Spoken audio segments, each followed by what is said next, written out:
você que é morador de Cosme de Farias, amanhã, a Sexta-feira da Saúde, vai estar aí no seu bairro. Vocês vão poder assistir palestras, ter assessoria jurídica, também realizar exames gratuitos como medição de pressão arterial, avaliação nutricional, atualizar a carteira de vacinação também. Quem se interessar pode, inclusive, se cadastrar no Sistema Único de Saúde e receber o cartãozinho do SUS. O evento acontece das 9 da manhã às 3 da tarde na Praça Cardeal da Silva, no fim de linha do bairro de Cosme de Farias.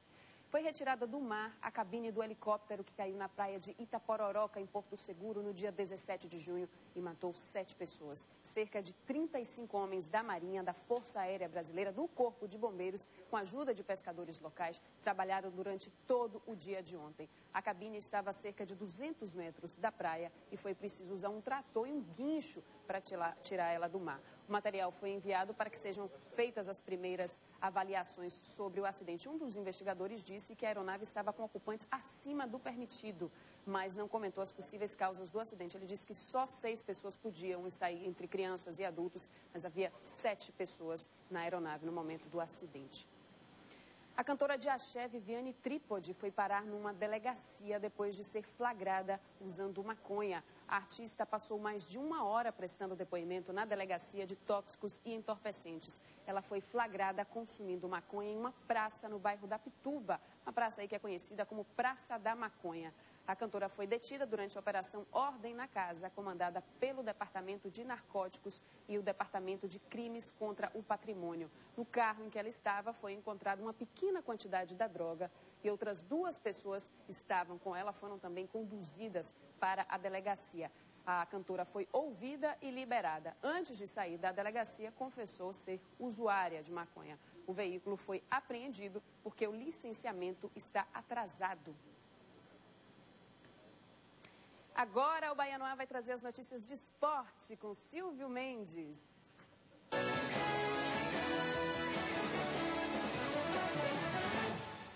Bom dia, Silvio Mendes, vai chegando. Como vai? Tudo bom? Tudo bem, você? As ladies first, né? Muito obrigada. Olha, estou chegando hoje com todo a rigor, que eu espero que o Vitória hoje represente com dignidade o nosso futebol e possa ganhar do Bragantino aí sem dar praga, na realidade.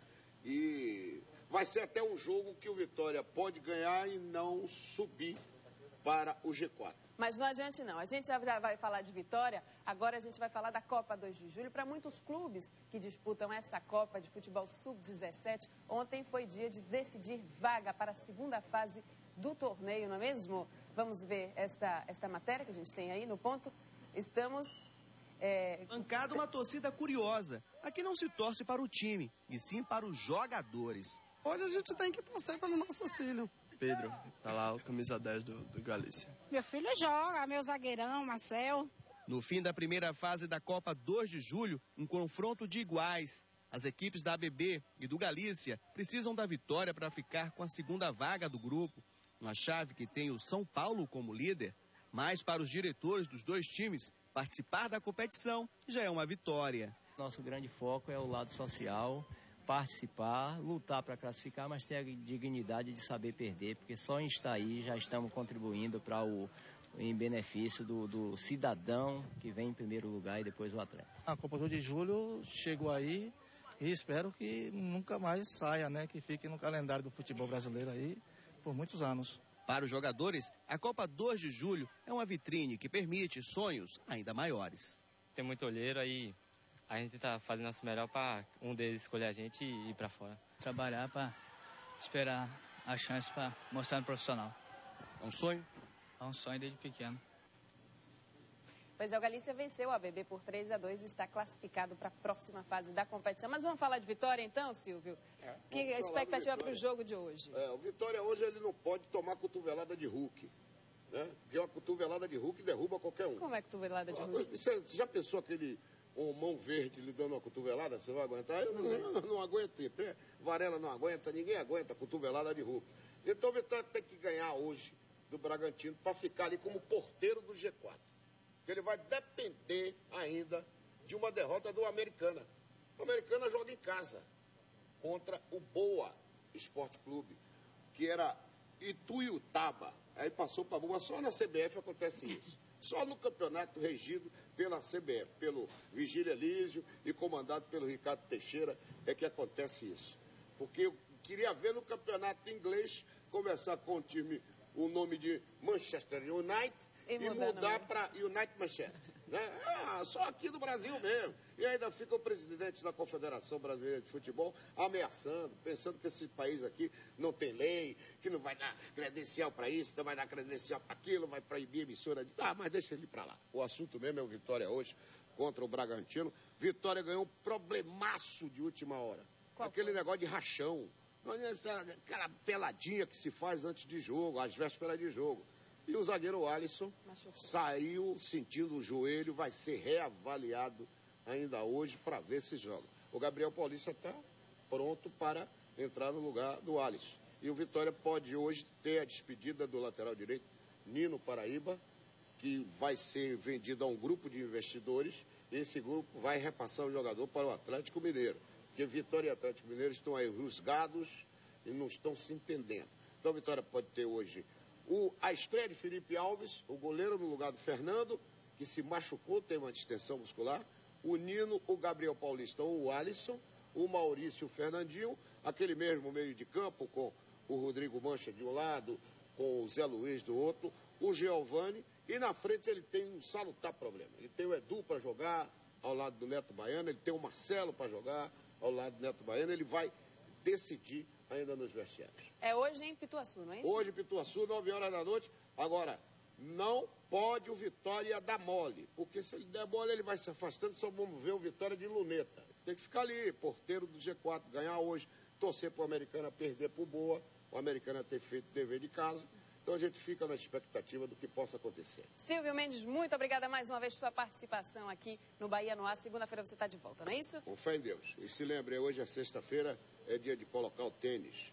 Bom jantar para você aí, com todo mundo que você ama, tá bom? Maravilha, Silvio. Tchau, tchau. Bom fim de semana. Olha, um incêndio na noite de ontem destruiu uma loja de móveis para escritório na Avenida Barros Reis, próximo ao Largo do Retiro, em Salvador. Segundo testemunhas, o fogo foi provocado por um curto-circuito que aconteceu por volta das 7 horas da noite. O expediente já estava se encerrando. Os funcionários conseguiram deixar rapidamente o local e, por sorte, ninguém ficou ferido. Mas o Corpo de Bombeiros levou mais de 2 horas para apagar as chamas, porque simplesmente não havia um ponto de abastecimento de água na região, não tinha um hidrante, por exemplo. O fogo chegou a ceder por 2 vezes, mas a falta de água prejudicou o combate. As chamas só foram controladas às 9h30, com a ajuda de 3 veículos do Corpo de Bombeiros e 4 carros-pipa.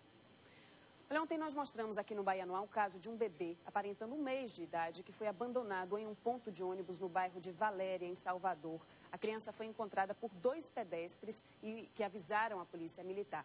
Para falar deste assunto e sobre outros casos de mães que abandonam seus filhos, nós convidamos para vir conversar conosco o assessor jurídico do menor, Marcel Mariano. Muito bom dia, doutor. Seja bem-vindo, por favor. Sente-se aqui. Bom dia. Como vai? Muito prazer, viu? Sente aí, fica à vontade. Obrigado. Pela experiência do senhor, o que leva uma mãe a abandonar seu filho pequeno, seu filho recém-nascido? Nesse caso foi no ponto de ônibus, mas em alguns casos até na lata de lixo, doutor. Bom, via de regra, a mãe é adolescente, o seu companheiro a abandonou e ela tem medo de assumir a criança sozinha.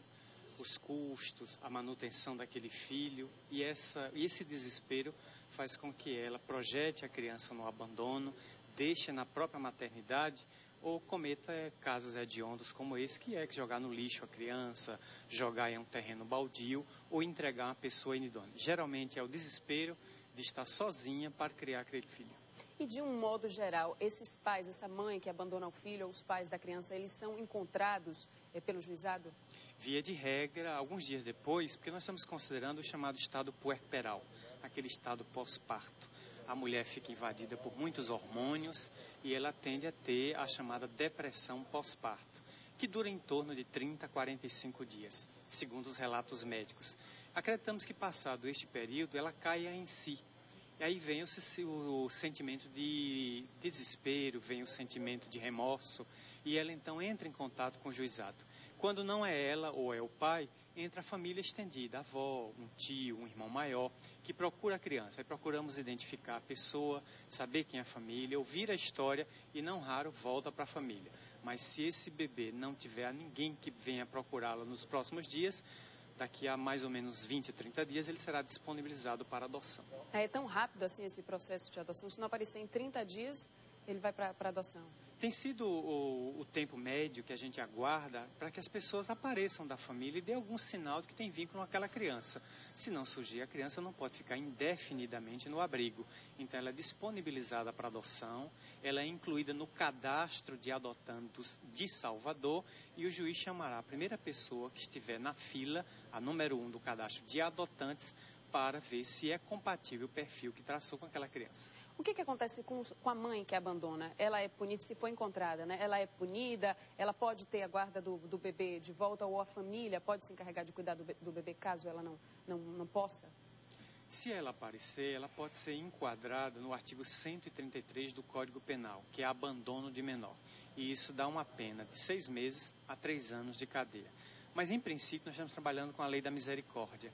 Nós queremos saber quem é esta mãe, por que é que ela fez isso, quais são as circunstâncias que envolveram o doloroso drama que envolve ela, porque nem sabemos se foi um parto em maternidade ou mesmo um parto caseiro.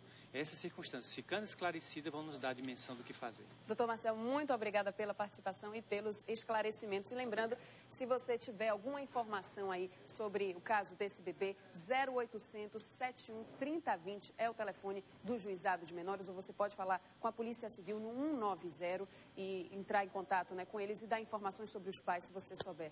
A gente vai ficando por aqui, o Bahia no Ar vai terminando por aqui, desejando um excelente fim de semana para você. Você fica agora na companhia de Raimundo Varela e o Balanço Geral. Um bom dia para você. Tchau, tchau.